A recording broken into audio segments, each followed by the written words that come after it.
God bless America. No, I mean it. God bless her. Nowhere else in the world is quite like it. From the Great Lakes and plains to the completely unwalkable city infrastructure, from the Rocky Mountains to the slow, vampiric gentrification of inner cities, there's truly no other place like her. After all, we've got the American dream, where every citizen of the United States has an equal opportunity to achieve success and prosperity through hard work, determination, and initiative. It's like a game of Monopoly, you know? You work hard, you grind your way all the way up to the top. That's unless if you're black, then every spot on the board turns into a fucking go to jail card.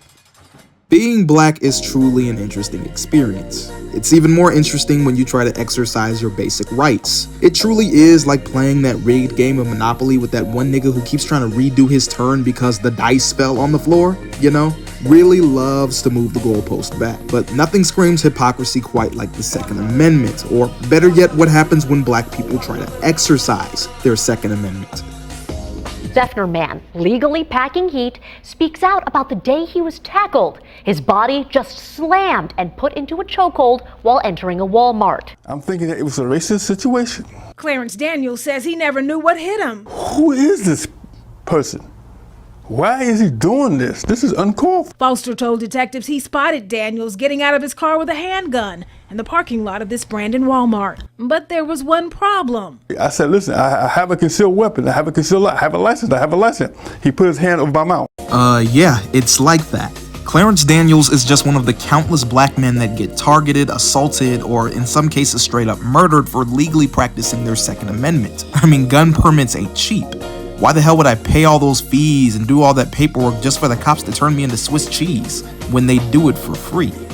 But this is America, right? I mean, surely there must be some national gun group with massive influence and willing to stick up for the rights of black Americans, right?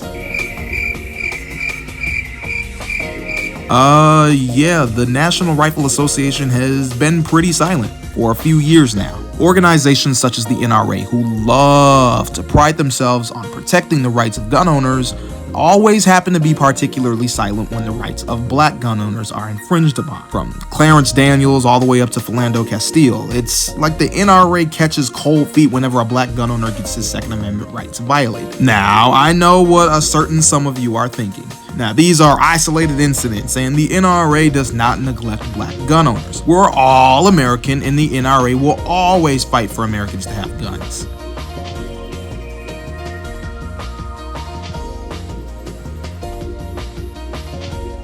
Yeah, that's right. In addition to not only straight up ignoring these incidents whenever they occur, the NRA has historically supported laws that restrict accessibility for black gun owners, kinda proving what black folks have known for years now. Jasper and Cletus down at the NRA chapter ain't exactly our friends. When it comes to defending the rights of black gun owners, the NRA is just as bad as those who infringe upon them. But this is a huge issue, a 156-year issue that's not going to be completely tackled by a singular video. With that being said, I'm going to try my best to dissect this as much as I can, from the racist history of organizations such as the NRA, all the way down to how they operate in the present, and black American responses to it. So let's dig in, because let's be honest, what the hell is the point of giving me a right if you're just gonna shoot me when I try to exercise it?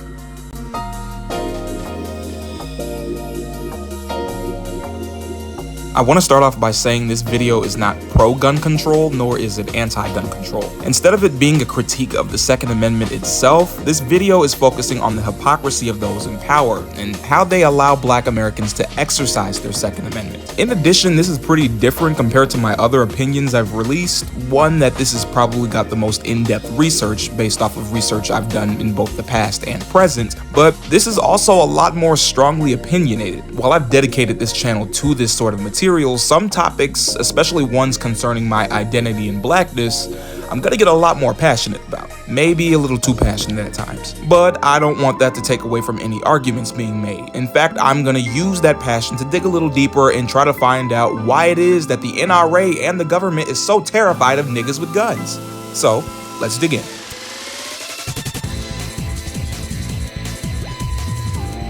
In true American fashion, we're gonna be a straight shooter with the facts.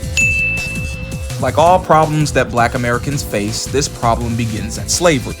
It's It's kind of like 6 degrees of Kevin Bacon, only replace Kevin Bacon with slavery. The same founding fathers that adopted the glorious Second Amendment also enacted racially discriminatory gun laws, and they had a pretty good reason for it. They were fucking scared. As a nation, whenever you have a group of slaves or second-class citizens, the last thing you want to do is give them guns, or any means of staging armed revolution for that matter. American lawmakers knew that the only way to prevent slaves from pulling a Nat Turner freestyle was to ban guns from black people in general. That included any free blacks in the nation as well. But this is where we start to move the goalpost. Even if you have this newly freed population, you can't just give them guns. You're gonna need to make sure they're always in some capacity at a disadvantage. Even when the 14th Amendment was later ratified, entitling African Americans to their civil liberties, this didn't stop states from enacting black codes, which would limit how freely black Americans could acquire weapons. Of course, passing these restrictions still required a lot of lobbying and political power, and one of the main groups to do this was none other than the good old-fashioned NRA. Contrary to the pseudo-historical claim, the NRA was not founded to help newly freed black people defend themselves from the treacherous Democrats' Ku Klux Klan. The organization wasn't founded until 6 years after slavery was abolished. Founded in 1871, the organization was established by 2 Union veterans, Colonel William C. Church and General George Wingate. The original purpose of the organization was to promote and encourage rifle shooting on a scientific basis, based on how the two noticed many Union civilians were severely untrained with firearms. And by the early 20th century, the group had already established significant political power. While the founding of this organization doesn't have any explicit racist intent or alignment, this didn't stop them from lobbying their support for racist causes. Now, the NRA loves to say that those who claim they're racist don't know their history, so that's okay. We'll do a history lesson. As I stated before, while the founding may not have been explicitly racist, this didn't stop them from lobbying support for racist causes. In less than 50 years after its founding, the NRA already had established significant lobbying power. And the first major lobbying effort the organization found themselves in was the Pennsylvania Uniform Firearms Act of 1926. Under this law, no person could carry a concealed firearm in public without a permit from the local police. Considering the highly racist police forces of these jurisdictions, it was almost impossible for black residents to obtain permits from local police. Another provision under this law stated that permits would only be granted to suitable persons with a proper reason for carrying a firearm. There was no legal definition for what made a person suitable, thus giving the state and police a legal loophole to restrict gun access for black residents.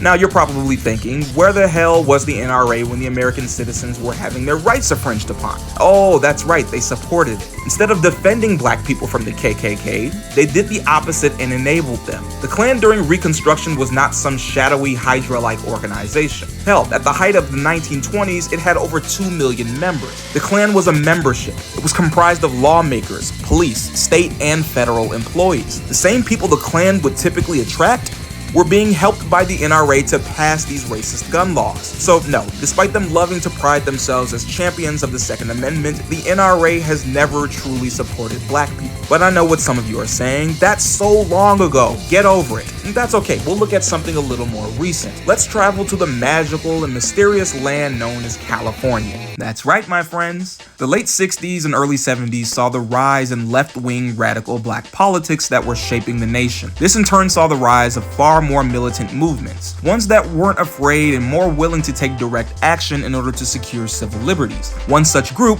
was the Black Panther Party. The Black Panther Party was a Marxist-Leninist political organization founded in Oakland in 1966 by college students Bobby Seale and Huey P. Newton. The organization heavily focused on class struggle for black Americans, with emphasis on self-determination and self-defense. The organization was famous for its numerous social programs, such as its free breakfast for children, transportation services, education programs, and community health clinics. But all the California lawmakers saw was niggas with guns. More specifically, organized niggas with guns that weren't afraid to take direct action against the state. The state of California, along with the NRA and the FBI, were getting pretty worried. Under COINTELPRO, the FBI was already targeting and neutralizing any people and groups that were deemed subversive to American political stability. But there's one problem. COINTELPRO was illegal as fuck. They still needed a legal option that allowed them to restrict firearm access to the black population. Since you couldn't legally discriminate based off race anymore, they chose the next best thing: class. The NRA soon backed the Mulford Act, as well as the Gun Control Act of 1968. to get rid of California's open carry law by appealing to the governor at the time and spawn of the devil himself, Ronald Reagan. The bill would ban the usage of Saturday night specials, or small and inexpensive handguns, typically found in lower income neighborhoods that just so happen to make up most of the Black Panther Party's demographics. The plan was simple: get rid of gun rights in black neighborhoods in order to combat quote-unquote drugs and crime, and then start to reinstate them later on for white gun owners in order to protect them from said drugs and crime. Ronald Reagan did all that to take away guns from black people just to get shot by a white guy. In other words, the organizations that were designed to uphold these freedoms never intended for black Americans to have them to begin with. But here we are in the 21st century. There's no way in the modern age these things can still be happening, right? I mean, surely the NRA and other institutions like them are much more willing to stand up for black American gun owners, right? I think it's safe to jump the gun here and say that the US government and NRA doesn't really like it when black people have guns, which isn't really anything too shocking. However, what is shocking to far too many people is just how easily this dislike and prejudice has maintained legality. A theme we've consistently revisited so far is this idea of moving the goalpost, and how, even with constitutional rights, states and local jurisdictions can easily bypass and restrict them from black Americans. But what happens when the goalpost is outright ignored? What happens when the police get involved? Even without guns and weapons, black Americans have always been viewed as threats. Hell, I could walk into a Walmart right now wearing a life vest and a thong and still get my bag searched by security like I'm at the fucking airport. But when guns get added to the equation, it just turns everything up to 100. I don't feel I'd have to explain over a century's worth of police brutality to you watching this, but black people plus guns never equals a good outcome with the police. And that's because of the racism that this nation was founded on is still embedded in the American police force. It doesn't matter which part of the nation you live in or what neighborhood or city. The racist history of the American police force is still reflected in its police today, in the way it trains officers, carries out procedures, and conducts its own investigation. It was systematically designed in order to enforce the racist framework that the United States was founded upon. From Georgia police departments using photos of black men as target practice, all the way up to the entire Minneapolis Police Department. These ideas are entrenched within law enforcement, and there's not much that can be done, or nothing at all that could be done, to reform these organizations. There are far too many stories of unarmed black men being gunned down just because officers thought they had a gun. The police, 100 times out of 10, are not gonna ask us if the gun is legal before shooting us dead. While we're at it, let's talk about that funny phrase you might have heard. You might have heard the phrase, the only answer to a bad guy with a gun is a good guy with a gun.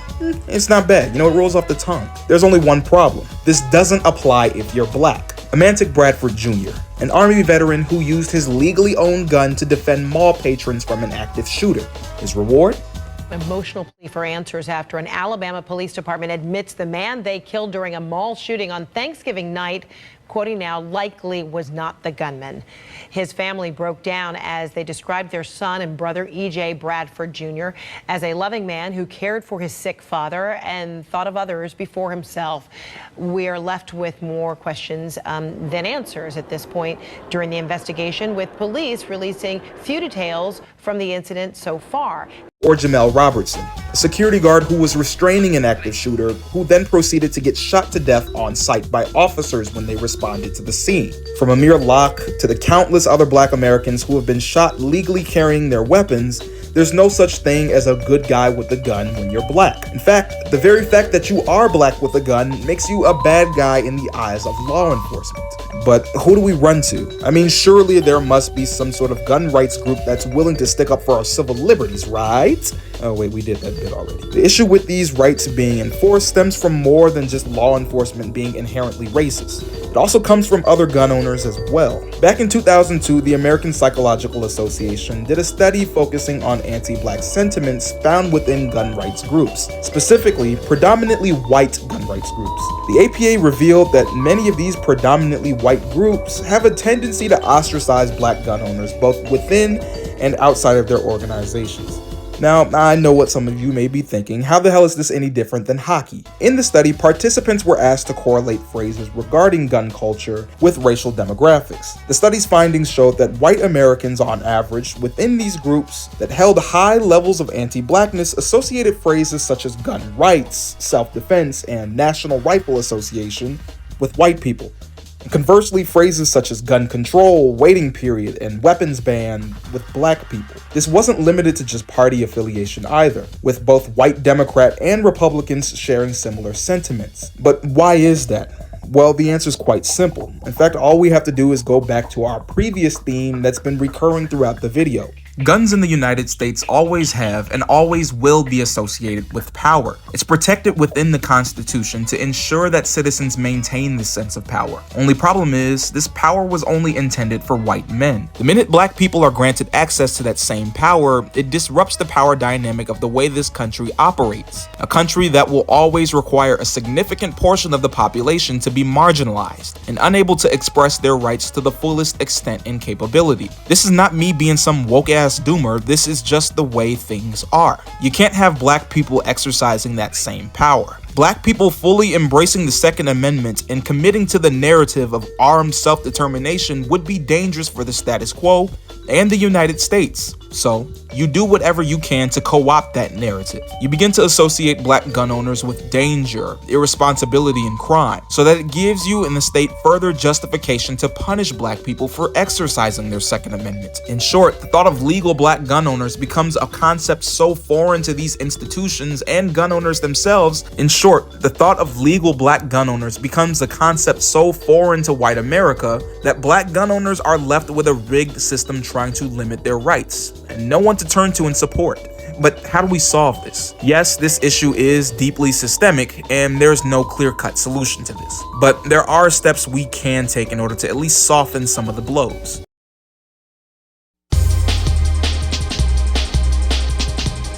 As you can probably tell by now, yeah, it's kind of fucked out there for black gun owners. Forget trying to establish any sort of political power when your government gets scared when you try to exercise your basic rights. There's no magic bulletproof vest that can just stop racism. So maybe there lies an answer within all of this. Here's a bit of a $1 million idea. What if instead of trying to ask these inherently racist and discriminatory institutions for fair treatment, we instead said, fuck you, arm yourself. Now wait, before you all start throwing tomatoes at me, let's break this down. It's time for black people to collectively leave the NRA alone. Not just because integrating into them is impossible, but it's because we don't need them for solidarity. We've kind of got our own thing going. Its name? The National African American Gun Association, or NAGA. Some call it the NRA for black people. Doing and loved how positive they were, how much they were really devoted to teaching people how to be positive gun owners and changing the stigma in our communities of gun ownership. Are you also a member of the NRA? No. Why not? The stigma associated with them is that they're race. Lord, I never thought I'd see this day. Now y'all got a chapter. That's what I'm talking about. Grandmaster Jay is the commander of the NFAC, the Not Fucking Around Coalition. Yep, it's the largest armed black militia in the country. Today, he's meeting new members to see if their shooting meets his standards. Don't come out here and try to qualify with a weapon that you're not comfortable with. That's right, niggas do indeed have guns. Nagas with guns, if you really want to continue with the puns and dad jokes. Organizations such as NAGA and NFA are taking the charge and leading this fight against the racism of orgs such as the NRA. They're well aware that we have no place in these institutions and organizations, that no matter what they love to champion in their motto and slogans, that they will always view us as threats and uphold the racism of this nation. The only way to gain any sort of power would be to stand in solidarity with each other, by forming our own legal coalitions and militia to combat narratives pushed by these organizations. And trust me, they know it's effective. These groups are not nearly as large as the NRA, which has more than 5 million members, but with over 34,000 members and 75 chapters nationwide, NAGA isn't trying to compete with the NRA. Instead, they're attempting to include everyone that they've historically left out. They seek to eventually form their own political action committees, cementing their own political power. But we also have to tackle this through education. After the George Floyd protests, there was a surge in the amount of Black Americans that wanted to become legal gun owners. However, unsurprisingly, the US is still attempting to apply pressure to these owners. As a result, the best way to help tackle this is to pivot towards educating the public. One of the best ways to do so is to utilize the same advocacy techniques that organizations such as the NRA use, by having programs that educate as well as create community. This includes partnering with local Black-owned gun shops and offering free training for all members of the community. Promoting this gun literacy helps protect the rights of those gun owners who are having their rights infringed upon, as well as pushing back against those who do so. I mean, if only back then we knew that education was such an effective way to promote awareness. Oh wait, we did. And we got killed for it. If there's anything we've learned today is that being Black is pretty dangerous, with or without weapons. Far too often, if you don't look like a certain phenotype, you're met with fatal consequences trying to exercise your constitutional rights. It proves that despite Black Americans being protected under the law, we were never intended to have access to these laws to begin with. And in this is demonstrated by how both those laws are enforced and infringed upon. Like I mentioned earlier, this truly is like playing that one rigged game of Monopoly. However, the only way to win this time is to snatch the dice from out of their hands. Or go play with people that look like you.